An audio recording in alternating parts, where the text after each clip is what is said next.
Hi, I'm Billy Mitchell with FedScoop TV. Today I'm here with Brian Murphy, Senior Vice President of Sales for Good Technology. How are you doing today, Brian? Great, Billy, thanks.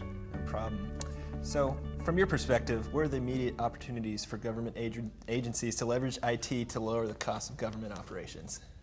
Great question. I think that there are some immediate opportunities for IT itself to leverage information technology.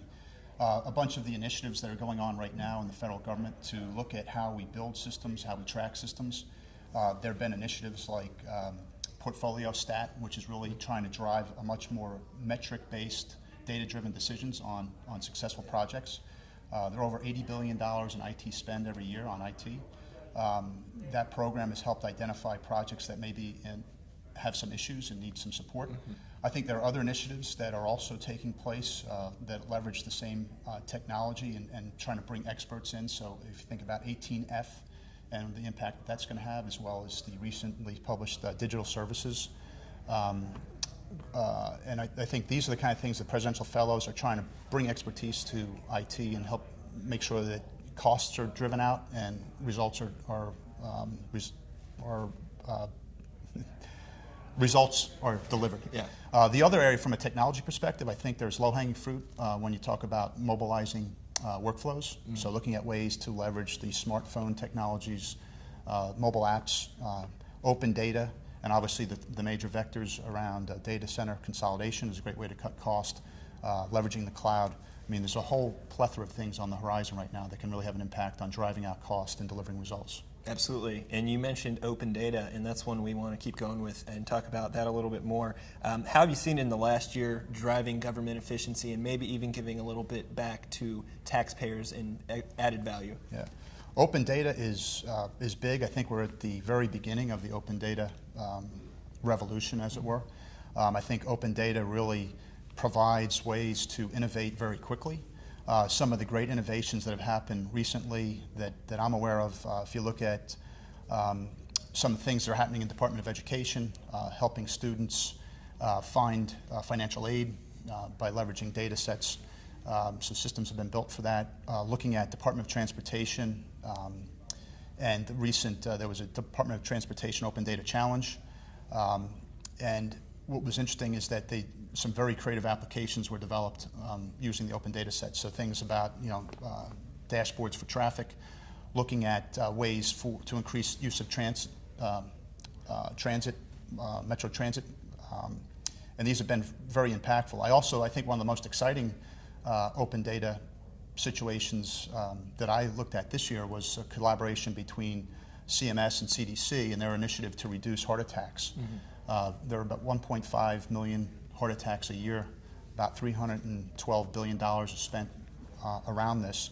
And they're collaborating using financial data sets, they're using pharmaceutical, clinical data sets, and collaborating with the public and private sector their target is by 2017 to drop the heart attacks by 1 million.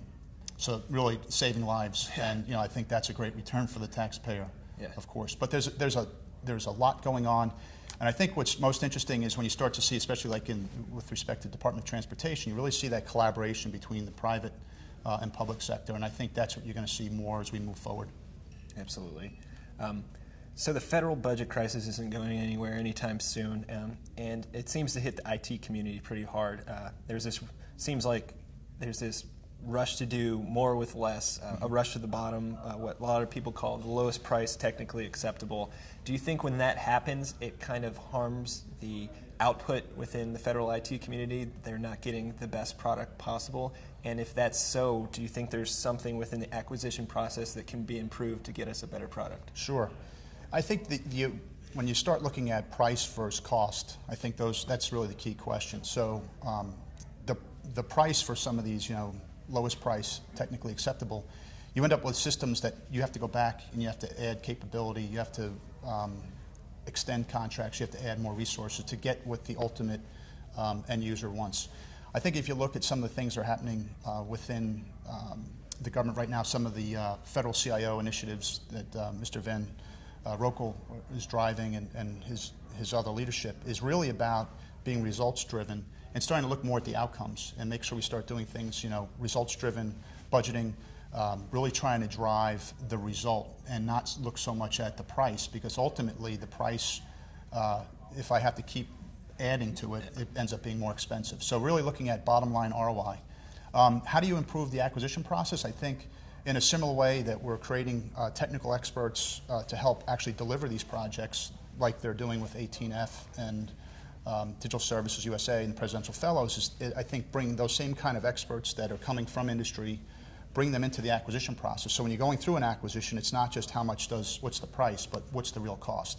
And I think by injecting other perspectives into that process and getting away strictly from the acquisition process, I think you get a much richer, better result. Yeah. And Brian, for my last question, I'm going to ask you to look a little bit into the future, 5 or 10 years, and I'm going to ask you, what do you think the federal IT ecosystem will look like then, and do you think it's possible that it will cost less money for the government to operate? Sure. Well, our organization is really involved with the mobility explosion, I guess you could call it. And when I look out there and talking to lots of federal customers and then our customers around the world, what everybody's really looking for in the future ecosystems, it's much more collaboration. It's intra, it's public and private sector collaboration. And so when I look at the ecosystem, I see much greater partnerships between the federal government and vendors like ourselves. We're undergoing a great big transformation ourselves to make sure that we're listening to the customer and also focused on results.